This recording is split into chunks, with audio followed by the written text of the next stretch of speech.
آج کے اس ویڈیو کا عنوان ہے ڈی وی کا فلسفہ تعلیم حصہ نمبر 2 اور اس کا ذیلی عنوان ہے تعلیم کے مقاصد یا ایمز ان ایجوکیشن۔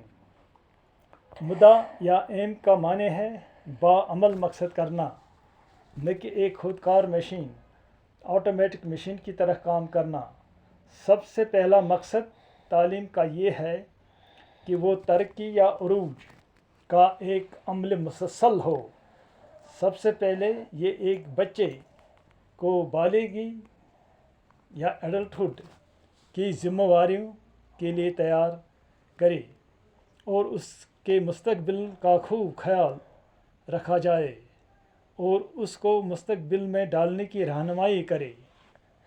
اگر اسکول اور اسکول سے باہر کا ماحول موافق ہو تو حال میں مستقبل کا خوب خیال رکھا جا سکتا ہے اور یہ ایک عظیم کارنامہ ہے۔ اگر لمحے موجود میں ہر ایک تجربہ کو مالا مال اور اہم بنایا جائے تو حال غیر شعوری طور مستقبل میں مدغم ہو جاتا ہے۔ دوسرا مقصد نکھار یا انفولڈنگ۔ عروج صرف ترقی کا نام نہیں ہے بلکہ اندرونی صلاحیتوں کو باہر نکالنے کا نام بھی ہے، اور یہ ایک منزل یا مقصد کی تکمیل کا باعث ہونا چاہیے۔ تعلیم صرف علم حاصل کرنے کا عمل نہیں بلکہ اس کا رد عمل بھی ہے۔ ایک بچہ اپنے ماحول کے ساتھ رد عمل دکھانے یا امیٹیشن سے علم حاصل کر لیتا ہے۔ علم صرف دیکھنے سننے سے حاصل نہیں ہوتا بلکہ دیکھی اور سنی ہوئی کو معنی دینا ہے، اور معنی دینے کے عمل میں عقل کا اہم رول ہوتا ہے۔ اس طرح تجربہ اور عقل دونوں علم حاصل کرنے بلکہ علم تعمیر کرنے میں دو اہم عناصر ہیں۔ تیسرا مقصد سوشل ایفیشنسی۔ یہاں ڈوی روسو کے نظریہ تعلیم کا تذکرہ کرتا ہے۔ وہ لکھتے ہیں، ہم تعلیم 3 ذرائع سے حاصل کرتے ہیں۔ نمبر 1 فطرت یا نیچر، نمبر 2 انسان یا مین، نمبر 3 اشیاء یا تھنگس۔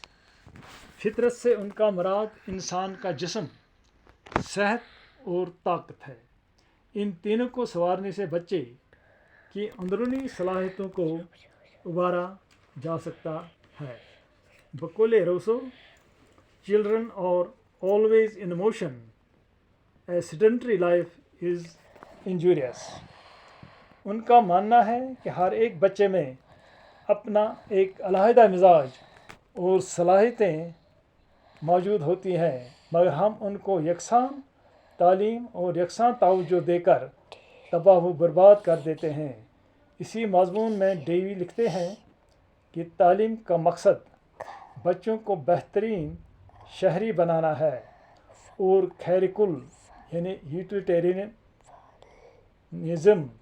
کے لیے تیار کرنا ہے۔ یہی ادا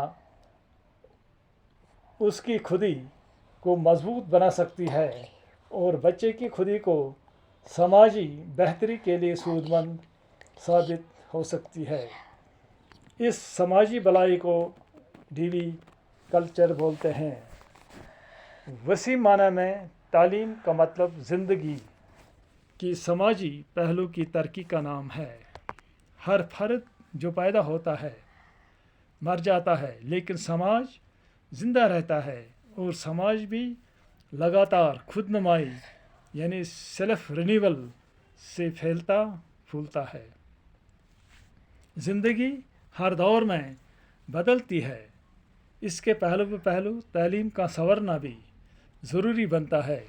ماحول کو تعلیم و تعلم ٹیچنگ اینڈ لرننگ کے لیے سازگار بنانے میں استاد کا رول اہم ہوتا ہے۔ کسی سکول کی شاندار عمارت اور اس کے امدادی ماحول یعنی انفراسٹرکچر کی بہتات دیکھ کر ہرگز یہ نہیں سمجھ لینا چاہیے کہ اس کا ماحول درس و تدریس اور تعلیم کے لیے سازگار ہوگا، بلکہ یہ ضروری ہے کہ استاد کس حد تک اپنے تمام طلباء کی ضرورتوں اور دلچسپیوں سے واقف ہیں، ان کا اپنے طالب علموں کے ساتھ کیسا سلوک ہے، اور طلباء کی انفرادی اور اجتماعی اعتبار سے کس طرح رہنمائی کرتے ہیں۔ تعلیم کا اور ایک اہم مقصد بچوں میں ربط ضبط ڈسپلن پیدا کرنا ہے۔ ڈسپلن نہ صرف بچے کی شخصیت بنانے کے لیے ضروری ہے، بلکہ ایک قوم کو قائم و دائم رکھنے کے لیے بھی ضروری ہے۔